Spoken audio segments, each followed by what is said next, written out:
This is the Friends Day Pilatus Missing Project, copyrighted edition for our video channel. I'm here with the executive producer of the show, Huck. This is Huck TV, and she is being a really good girl today. She loves being here with Dad. Back scratches, tummy rubs, everything. We have a missing person segment today, but we're starting with something extra. I often talk about this magazine, Nexus. I honestly think it's the best magazine out there, touching on subjects most won't dare mention. Things like near-death experiences, vaccine shedding, and the occult. But what truly grabbed me in this edition was the headline. Ukraine military pilots say it is too dangerous to report UFOs.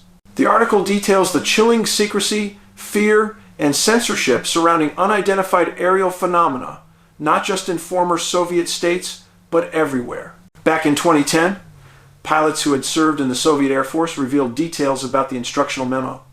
It clearly suggested what should and should not be done when encountering anomalous behavior. The rule was simple. Do not come in contact with the object. Do not show initiatives for approach. Stop radio communication and continue to calmly perform your task. This fear isn't unique to the East.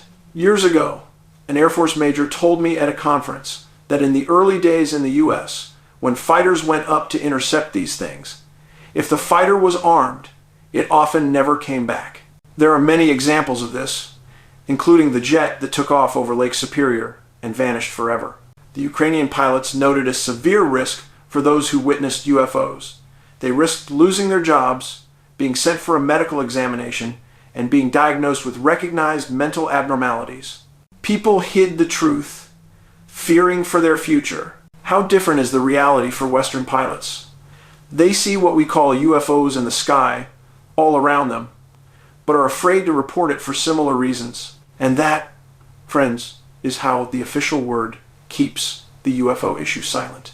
It was a good article. It reminds me of the extreme clear air turbulence jets hit over open ocean 500 miles from land with no weather anywhere. People have told me, Dave, there is a lot more to this than what they're saying. Are they flying into a dimensional shift? A physicist once told me very specifically, Dave, we're looking at this hard. There is more to it. All right, let's get on to the stories. The first case is very recent, just days old. A man named Michael Moore, 71 years old, went missing on August 18th of this year. His hometown was Grass Valley, California, just east of Sacramento, near the Sierra Nevada mountains. On August 16th, Michael and his dog, Sadie, went to the U.S. Forest Service office. He told the rangers he was heading deep into the immigrant wilderness area, specifically to Powell Lake. He asked for a 15-day permit, meaning he planned to be out there for a couple of weeks with his dog, a lifelong companion. Michael wasn't a big man, not overweight. The Forest Service thought he looked in shape, no problem for the hike. He got the permit and drove his silver Toyota Corolla to the Gianelli Trailhead, the exact spot he should have been. After he parked, leaving the Forest Service, nobody saw him again. On August 17th, hunters found Michael's dog, Sadie. She was walking on a trail west of where the car was parked, the opposite direction he should have been heading to Powell Lake. These hunters deserve credit. They took Sadie back to the Forest Service office. They realized whose dog it was. Then, on the 18th, they found Michael's backpack. It was in the same general area as the dog, west of the car, off a trail, in very rough terrain. There is absolutely no reason for a hiker to be off trail in that brutal brush. The roommate was contacted and said that's not right. He would never leave the dog.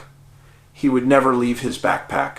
This was his lifeline, containing everything he needed to live for 2 weeks. The roommate immediately filed a missing persons report. Search and rescue called in mutual aid from all over California. They had ATVs, e-bikes, nearly 80 ground pounders, and 2 helicopters. But they had nothing to go on. Canines found absolutely no scent. They couldn't find any tracks. The commander gave an interview and stated that searchers had absolutely no clue which direction Michael would have gone. This is rare. They are searching blind. Everything was found west, but he was supposed to go east. They found no tracks, no scent trail, and no witnesses saw him. Look at this map. He parked his car at the Gianelli trailhead to go east. His equipment and Sadie were found towards the Dodge Ridge Ski Resort, which is west. We are right on the fringes of Yosemite National Park, the biggest cluster of missing people anywhere in the world. This is yet another incident of a victim who disappears and their dog is later found wandering alone. How many times has this happened in our database? Water, weather, canines, finding no scent. He was with a dog when he disappeared, yet the canines found no scent. I don't know how many times I have to hammer home that message, but it's real. The search for Michael Moore, MS-088, was given up on August 25th, unless a hunter stumbles across him somewhere in that desolate landscape. I have grave doubts he will ever be found. Second case, son of a gun. Another case of a man missing with their dog. This is Daniel Oberg, missing since April 22nd, 2017. He was reported missing by his father in Sweet Home, Oregon.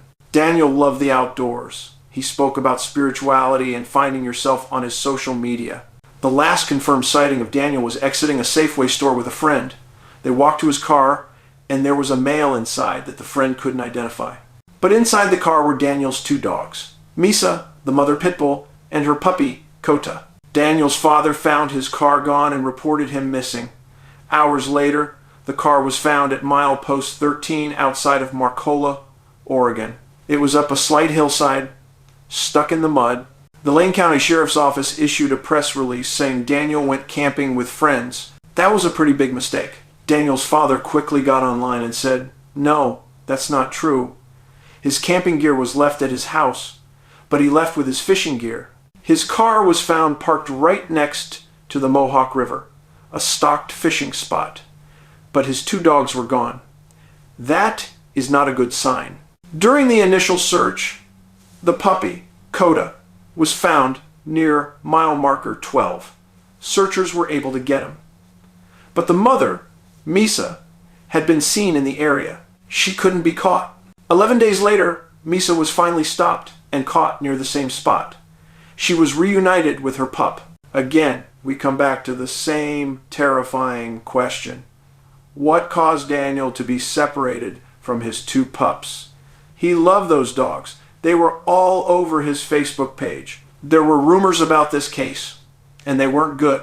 Law enforcement interviewed his friend, but they never said what the friend indicated happened.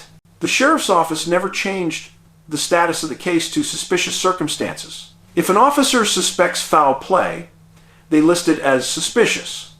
So homicide investigators take a look. This case is listed straight as a missing person. The case is classified as missing, with no suspects. 7 years have passed. I would think that the sheriff should have walked cadaver dogs all up and down the Mohawk River. A cadaver dog can pick up a scent from miles away. Daniel's father lives just 2 blocks away and loved his son dearly. This is a tough one. If you live in Sweet Home, Oregon, keep your ears and eyes open.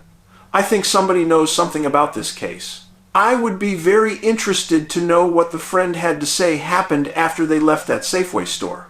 We need people to watch this film. They may not read a book, but they will watch a movie. You can watch all my films, Missing 411, The Hunted, The UFO Connection, on Apple TV and Tubi. My books are much more detailed than what I can give you here. Please be kind. Kindness costs nothing, a smile is free, and you may make somebody's day. Be safe, be kind, be helpful, and just let you see, Huck just laid here the whole time, sleeping. Her little feet were going 1,000,000 miles an hour a few seconds ago. Take care. Pilatus out.